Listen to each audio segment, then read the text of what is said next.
Welcome, everybody. We're going to run you through these slides real quick and give you the final video of Charlie P. The first photograph you're seeing is a gas station. I had to take a leak on the way to Boston, and Mom snapped a picture of me, and I ended up working there after the war. The man turned the gas station into a restaurant, Marty and Pember, and I worked for him. And the pictures I'm showing you now are my father and my brother Tony. And my father had just gotten that new car.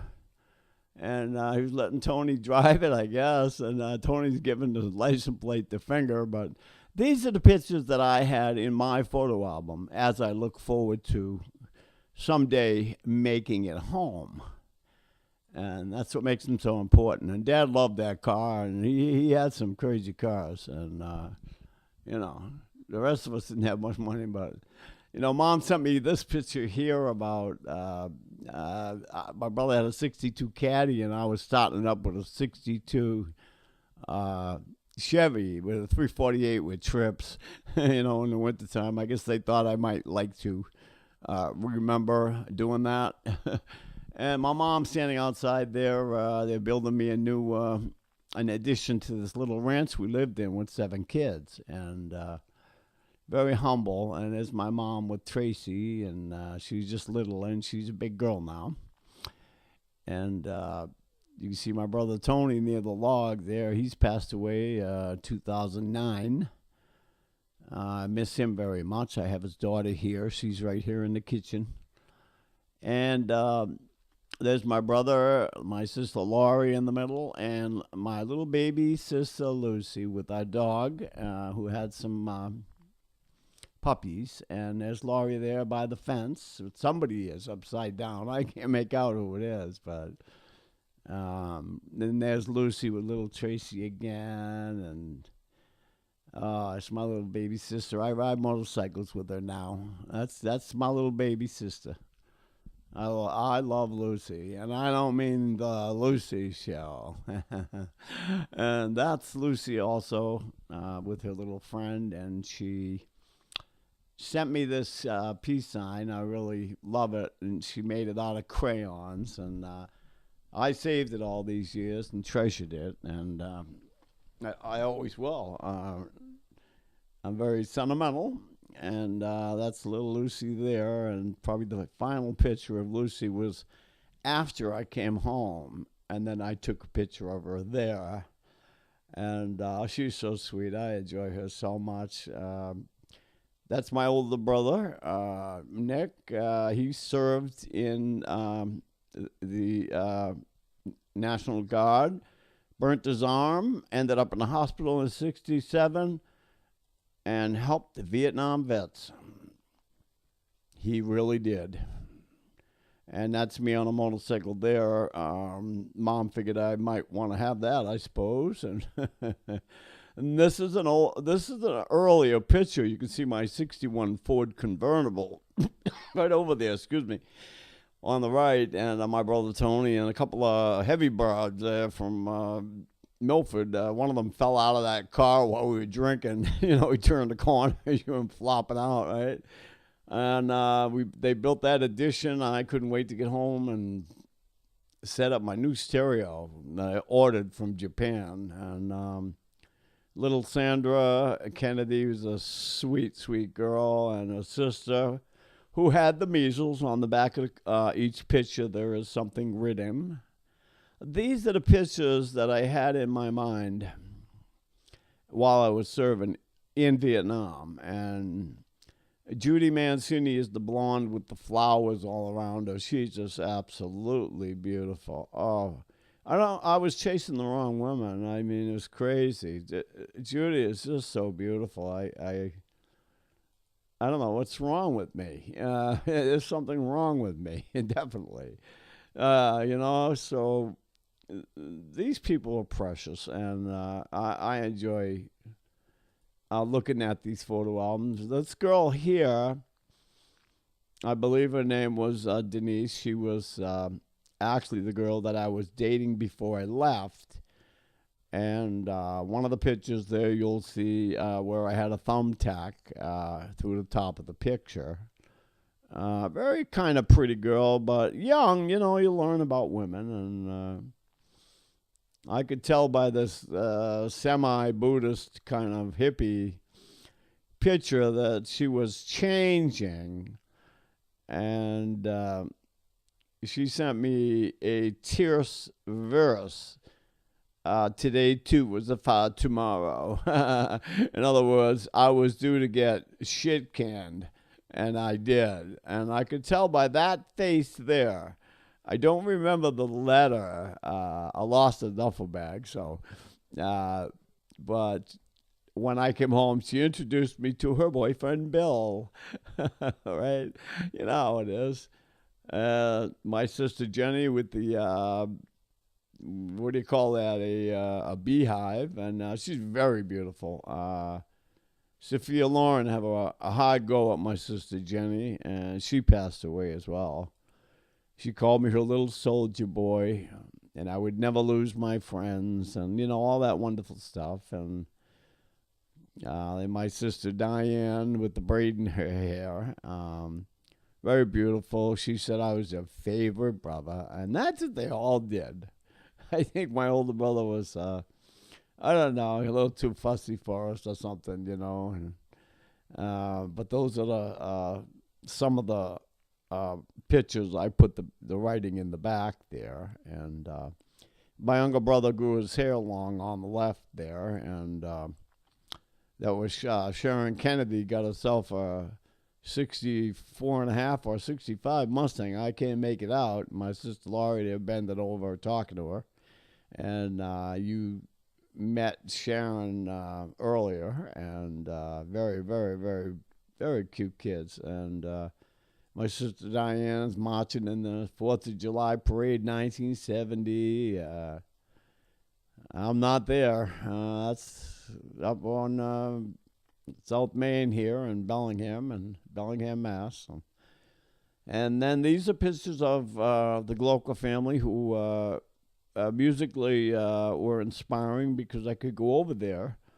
And the father was a sax player, and Kathy, she played. And David there, right there, is the drummer. And that was his brother Joey. He didn't really play an instrument.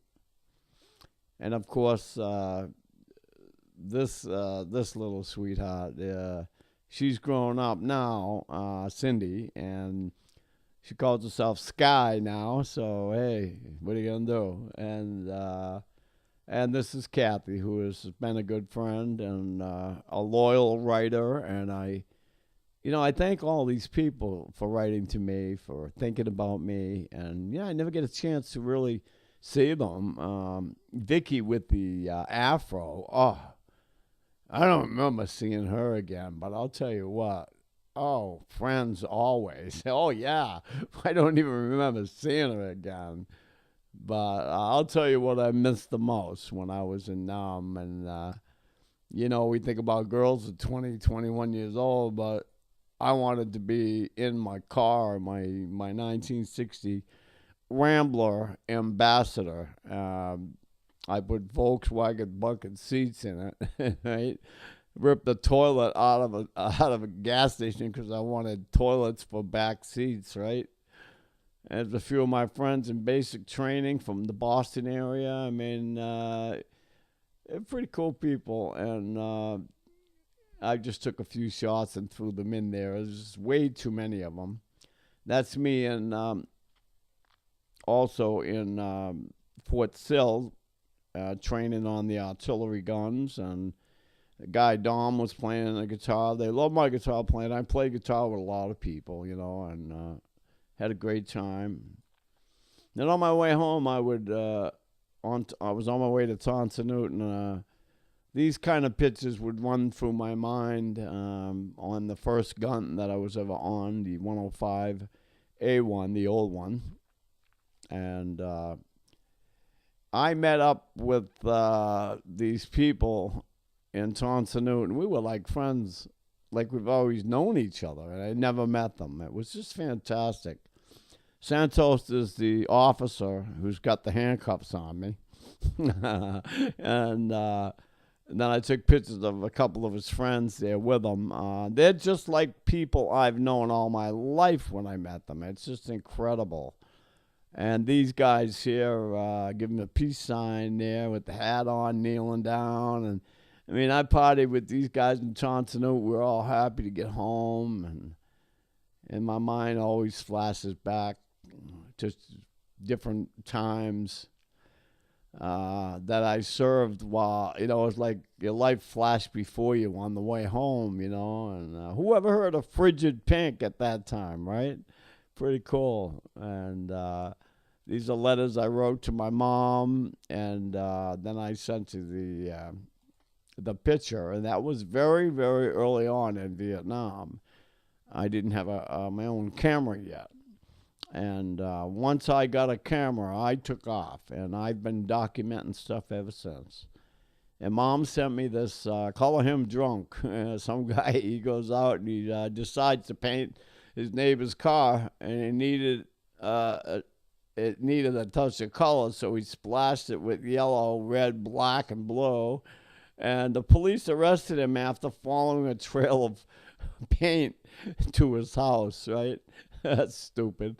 And I sent money home. You could see that there, and the dates on there. I was hoping to have money when I get home, but Mom needed it, so they junked my car, and they, it had a smashed up front end. I would have fixed it, And that's me, my first dog, Cunt. We had to call her Kant, K-A-N-T, when I had to bring the dog down to actually have shots. That's the way we did things.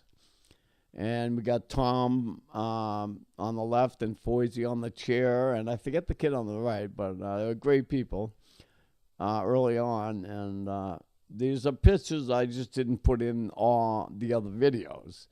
I took 196 slides and bought a machine to develop those slides. So we probably got about maybe 700 photographs altogether.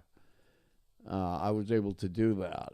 And Monty Holcomb in the black and white in the front there, he got hurt later on. We wrote to each other after being deactivated. And you can see me there in a black and white picture working outside the barbed wire. And a couple of pictures there of me all stoned out in the morning. And good old friend Tom, who I love very much. He was a good boy from the South. He had a hard time with our accent, Boston accent. But, it's an Australian picture there. I really did have a good time there. I just got drunk. I was doing a lot of weed and opium and things. And, there's my favorite gun. I mean, I just love that gun. I mean, killing people wasn't so great, but firing that gun was great. And of course, I was a clown. I always did headstands and stuff like that. So I was kind of wild. Even the young kids called me Crazy Charlie. You buko thingy dao. And I suppose I was. Had a lot going on. I thought about back home. I watched people go to Woodstock while I was on my way down to New Jersey. Woodstock would be 3 days later. I was in the 13th of, I believe it's August, and Woodstock was on the 16th. So I had missed it. And there's good old Zigzag, man. I kept that in my wallet and brought it to Nam with me. I'm okay now. I don't use anything. And this part of the story here is the coming home party. This picture is of Simon and his family was on the way to Vietnam. And they were very wonderful people. And I have a picture there of Simon writing letters. And that's what we did. How are you? Fine, I hope, right? And Simon called him the Nip. He was my bro. And we got separated because we deactivated 3 or 4 times and went to different units. Now, when I got home, I waited for Simon and got home a few days before him, and I hung with Foisey, my friend. And then finally, when Simon got home, he was telling his mother, asked the question, the magic question, what were you doing over there? Well, Simon said something about chopping up children and destroying villages. And you'll see his mother there with her hand on her cheek, and she's like, oh, my God. Will God ever forgive this guy, right? And wow. I mean, Simon did it right up, but I had no idea that he had some real difficult time up in Chulai. And while I was in Ben Het, because we wrote to each other, but he didn't share. And you can see his family setting the table, and his sister, I loved her very much. Her name was Marianne, Filipino. I loved them all. I wish I'd have stayed there and married her. I'll tell you that. And that's Isidore on the right, and his friend, I don't know his name, on the left. I forget his name. And then finally, of course, Simon wanted me to go to his wedding. I couldn't make it to California from Rhode Island, Massachusetts area. And he sent me a picture of their first child, and then he eventually got a divorce. And it was kind of rough. So coming home for Simon was okay, but it was the same story. People just didn't know what we were doing. And there's old Melvin Tate with the bottle of Bally High. We're at Fort Sill. And it's just a pleasure to share these videos with you. No, God bless you all. And, thanks for taking a peek at them. It's way, way, way, way overdue, and I'm glad I got a chance to put it together. And I thank all my friends that are loyal enough to actually watch my videos on YouTube. I have a very few following. Maybe I'm tagging it wrong, or I'm just some old guy they want to push aside, but that ain't gonna happen, man. And it just ain't gonna happen. And so I leave you with my sneakers, cut down pants, tapered clothes, and a peace sign. At that time, I meant it. I'm not so caught up in peace anymore. I know this world is crazy. It hasn't changed a bit. The only thing that's changed is the performance of the weapons. God damn the M16. Holy shit. So this is Charlie signing off for my final video.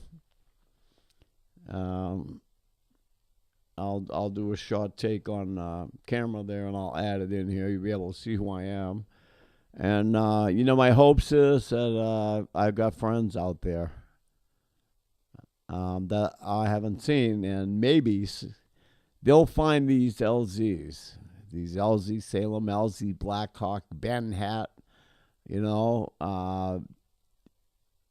and find a way to be in touch, because they're in your bloodstream for life. You never get rid of them. And all you guys who fought in Desert Storm, the Dominican Republic's never mentioned, Korean War, World War II, all you guys, I love you all. You Iraqi soldiers, man.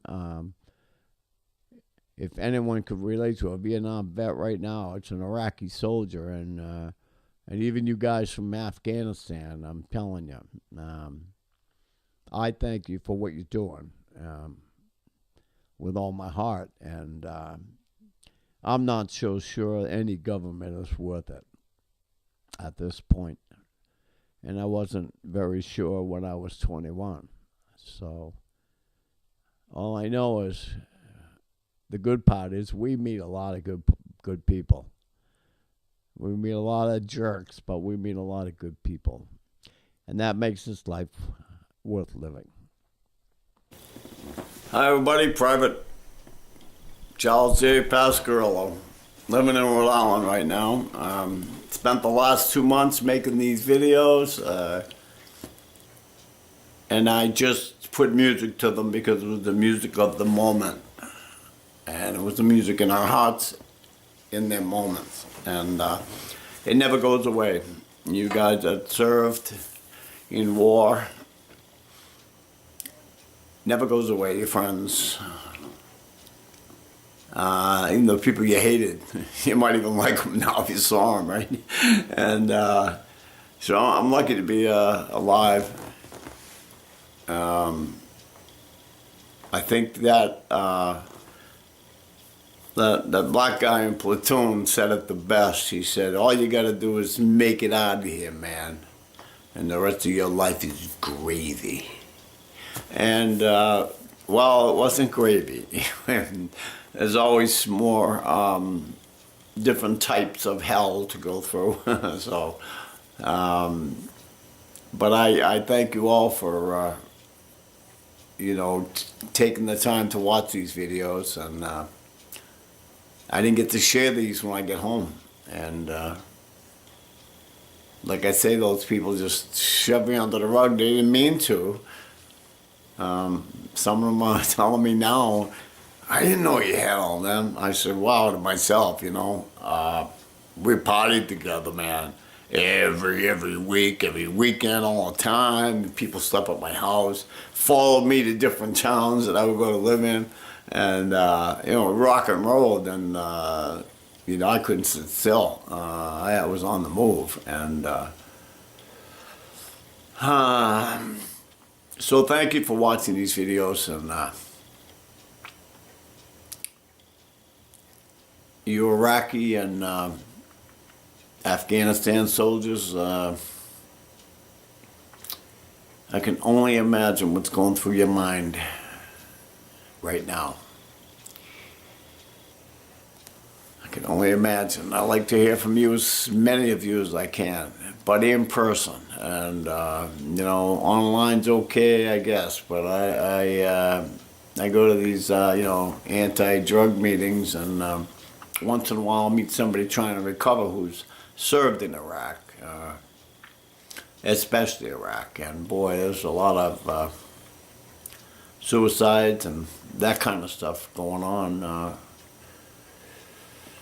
And I've been there, and I know, because I kept a guy from killing himself when his wife sent him a Dear John letter, along with the news clipping of the house for sale.